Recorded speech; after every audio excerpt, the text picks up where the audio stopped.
Yankees fans, buckle up, because what we're about to unpack is the kind of chaos that only the Bronx Bombers can deliver. This isn't just another rough patch. This is a full-on storm. Financial disasters, historical losses, and legendary voices ripping into the core of the franchise. We're talking about a week that could end up defining the Yankees' entire season, maybe even the future of some careers. If you're the kind of fan who lives and dies by every pitch, every swing, every managerial move, this right here is the gut punch you saw coming but hoped would never land. Let's start with something that's hard to believe, even when you see it in writing. The Yankees are set to pay over $43 million next season to players who won't even be playing for them. That's not an exaggeration. That's not some weird accounting trick. That's cold, hard cash being shoveled into the wind.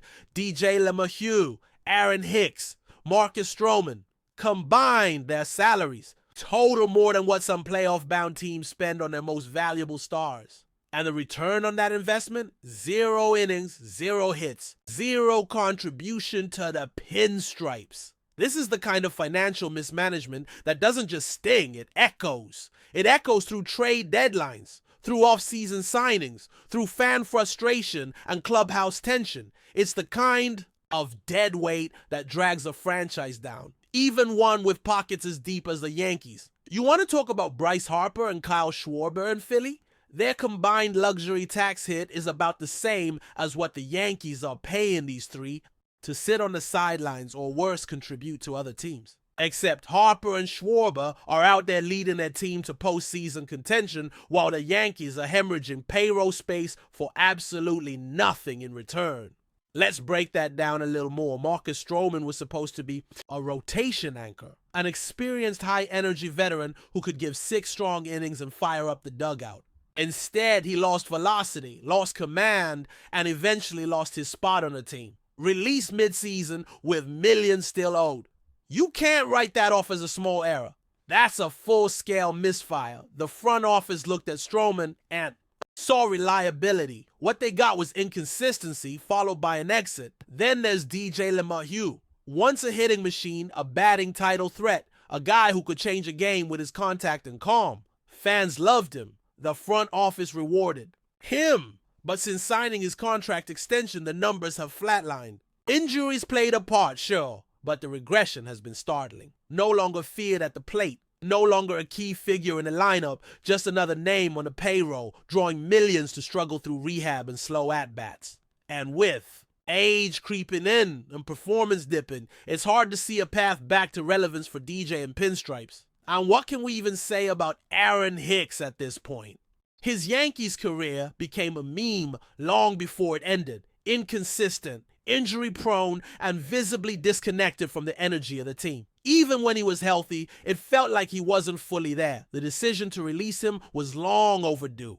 But it came with a price tag that still hits the books. Millions of dollars, years after his last meaningful contribution. Imagine paying someone to not show up to work anymore and still feeling the pain of their absence. That's where the Yankees are with Hicks. And this isn't just about mistakes. Every team makes them. But when your errors cost over $43 million, that's not just a mistake. That's a structural failure. That's a failure of scouting, a failure of long-term planning, a failure of leadership at the highest level. And yeah, that spotlight is aimed squarely at Brian Cashman and his front office team. The same people who have built playoff teams, sure, but also the same people who now have to explain how this much payroll went up in smoke without so much as a single win to show for it. And don't think this happens in a vacuum. That money matters. It's money that could have been used to chase bullpen help at the trade deadline, to offer extensions to rising stars, to bring in depth pieces that actually move the needle. Instead, it's gone, floating in the ether of bad contracts and painful memories. Yankee fans don't just want accountability, they demand it. This isn't Kansas City, this isn't Oakland, this is the Bronx where titles are expected and mediocrity is booed from. The bleachers. And just when you thought it couldn't get worse, the on-field product decides to match the mess in the books. Enter the Miami Marlins, a team that until this past weekend had never ever swept the Yankees in a series. Well, history was made, and not the kind you want etched into your media guide. A sweep. A full, brutal, head-shaking sweep that exposed Everything from pitching depth to offensive consistency to managerial decisions under pressure. Sunday's game told the story. Luis Gil returning to the mound after a long layoff was supposed to be a spark. Instead, he imploded. He couldn't find the zone. Walks piled up like overdue bills. And when he did manage to put a pitch over the plate, it was crushed. A hanging slider to Troy Johnston turned into a missile. His fastball command was nowhere. His off-speed stuff was erratic. And before you knew it, his pitch count ballooned to nearly 80 before the fourth inning even ended. 4 hits, 4 earned runs, 4 walks, just 3 strikeouts. That's not a comeback. That's a collapse. But it wasn't just Gil. The bats once again decided to go into hiding. Remember Friday, when the Yankees scored 12 runs and still lost. Since then, silence. Outside of a monster shot from Trent Grisham, his 20th of the season, there was nothing. Ben Rice hit one deep, but into the wrong part of the park. Giancarlo Stanton managed an infield single. And when Stanton's legs are involved in your offense, you know something's off. Jazz Chisholm Jr., who'd been ice cold, picked the perfect moment to find his swing again. A 2-run homer in the 7th sealed the Yankees' fate. And the bullpen? Oh man, Brent Hedrick came in and immediately served up a 3-run nuke. A nothing slider on a 0-2 count. Inexcusable. JT Brubaker followed, 1 pitch away from closing. The inning and boom! Jacob Marcy triples, Marlins score again, and the game slips further out of reach. It's not just that the Yankees lost, it's how they lost. It's how they played sloppy, flat beaten in every phase of the game. This wasn't just a bad weekend, it was a warning shot. And remember what Aaron Boone said earlier in the week? That the team was turning a corner? After winning 3 out of 4 from the Rays, hope was back. There was optimism, but now, that corner feels like it led straight into a brick wall. This sweep by the Marlins didn't just sting, it exposed. It exposed the cracks in the roster, the limits of the manager, the inconsistency that's haunted this team all year. And if that wasn't enough, the next series is against the Texas Rangers, a team hungry for a playoff spot, sending Max Fried to the mound chasing his 13th win. Meanwhile, the Yankees are trying to figure out who they even are anymore. What's the identity of this team? Who's the leader in that clubhouse? Because right now, the only thing consistent about the Yankees is their inconsistency. But that's not even the most painful part. No, the real sting came from 2 legends who know what it means to wear the pinstripes.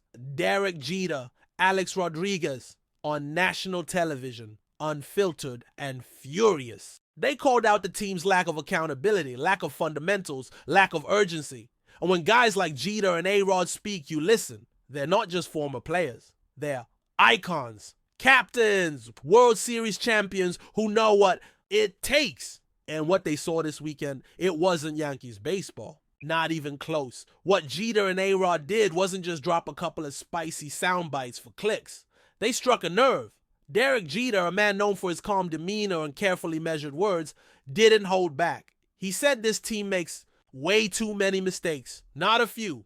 Not the occasional mental lapse. Way too many. That kind of comment from the captain is like a thunderclap in Yankee land. And then A-Rod followed up with a question that hit like a gut punch. Where's the accountability? Let that sink in. 2 of the most iconic Yankees of all time sitting on national television looking into the camera and essentially saying, this isn't the standard. Not even close. And it wasn't just general disappointment. They were pointing directly at the culture, the leadership, the dugout. And yes, Aaron Boone, because when you talk about accountability, the manager is the first name on the list. So how did Boone respond? Well, in what some saw as irony and others as damage control, he showed up to his press conference wearing a t-shirt with Derek Jeter's face on it. That's right, the same Derek Jeter who just publicly questioned the team's structure and discipline. Boone then defended himself, saying he disagreed a little bit with the idea that accountability is lacking. He claimed there's plenty of it happening behind the scenes, more than what fans or media ever get to see. But before we continue, please remember to join our channel and give this video a like. Your support allows us to keep bringing you the latest news about the New York Yankees. Feel free to share your thoughts on the news in the comments. In the swirling currents of Major League Baseball rumors, a particularly provocative whisper has taken root within the Yankees clubhouse and beyond. Sources suggest that the Yankees manager has reached a breaking point with infielder Gleyber, TORRES reportedly refusing to include him in the lineup moving forward. The phrase "no more" has allegedly been uttered in frustration, hinting at deeper tensions that may be simmering beneath the surface of this storied franchise. TORRES, once hailed as a bright prospect and cornerstone of the Yankees' future, now finds himself at the center of speculation that could redefine his trajectory in the sport. The rumor mill spins tales of diminished confidence in TORRES' recent performances, potential clashes over approach at the plate, or even issues off the field that have strained the relationship with the coaching staff. This situation has set off a flurry of questions among fans and analysts alike, who are eager to understand the true nature of this dramatic shift. Could this be a temporary slump exaggerated by media frenzy, or does it signal a more profound strategic overhaul within the Yankees management? The atmosphere around the team is thick with anticipation, as insiders quietly debate whether TORRES will receive a second chance or if the team is ready to explore alternative options to fill the void. This brewing controversy invites a deeper analysis of TORRES' recent statistics and overall impact on the Yankees roster. Historically, Gleyber Torres has been viewed as a key player, boasting a blend of power and defensive versatility that made him a valuable asset. Yet whispers now hint that his recent slump might be more than just a bad stretch. Perhaps it's symptomatic of a player losing his confidence or struggling to adjust to opposing pitchers' evolving strategies. Observers speculate that the manager's refusal to start Torres could be a strategic move, aimed at sending a message or fostering internal competition. Yet such a bold stance also raises concerns about the team's depth and its readiness to compensate for the absence of a player with Torres' potential. Fans have taken to social media voicing support and skepticism, while former players weigh in with varied opinions about the psychological toll such exclusion might have on a young athlete. The Yankees, a franchise known for high expectations and relentless pressure, might be walking a fine line between discipline and risking alienation of a promising talent.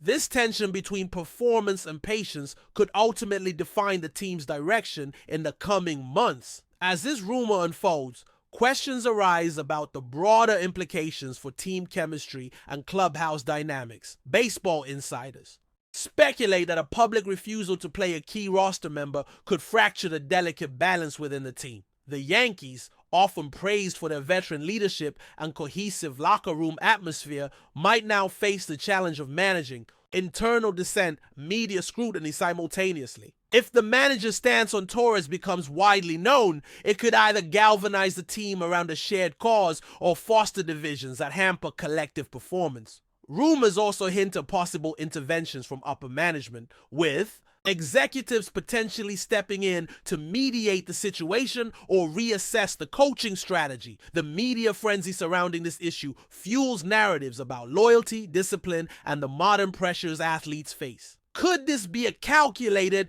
move by the manager to reignite Torres' competitive fire? Or is it a sign of deeper organizational frustrations with player development? Fans remain captivated by the unfolding drama, eagerly awaiting official statements and hoping for a resolution that preserves the Yankees' winning tradition while addressing the challenges presented by this apparent standoff. Meanwhile, speculation extends to possible roster moves and tactical adjustments the Yankees might consider in light of this rumored decision. Analysts ponder whether the team is preparing to promote emerging talent from the minors or pursue trades that could alter the infield's landscape. The refusal to play Torres could be a harbinger of significant changes, signaling a shift towards younger, more consistent performers or a different tactical approach to lineup construction. The timing of this rumor, amid the crucial stretch of the season, adds urgency to the debate about how the Yankees can maintain their competitive edge. Some insiders suggest that this might be a test for Torres to prove his resilience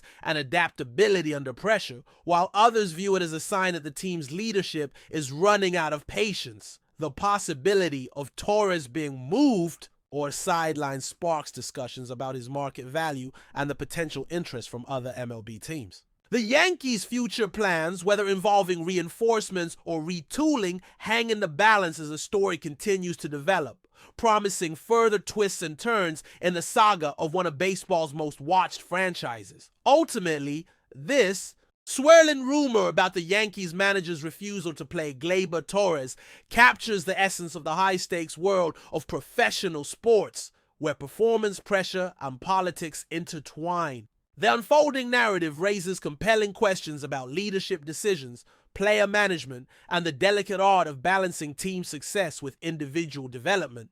As the Yankees navigate this potentially volatile chapter, the baseball community remains engrossed, weighing every statement and scrutinizing each lineup change for clues. Whether this situation will culminate in a breakthrough for Torres or mark a turning point in his career remains uncertain, but the implications reverberate far beyond a single player. The broader discussion about how top-tier teams handle adversity and manage talent under the spotlight is reignited by this rumor, serving as a reminder that in sports, as in life, no situation is ever entirely straightforward. Fans and experts alike watch closely, anticipating the next move in what could become a defining moment for the Yankees organization and one of its most talked about players. That's it for this update. If you enjoyed the video and want to keep receiving exclusive news about the New York Yankees, please subscribe to our channel and give us a like. We always appreciate your comments and opinions. See you in the next video.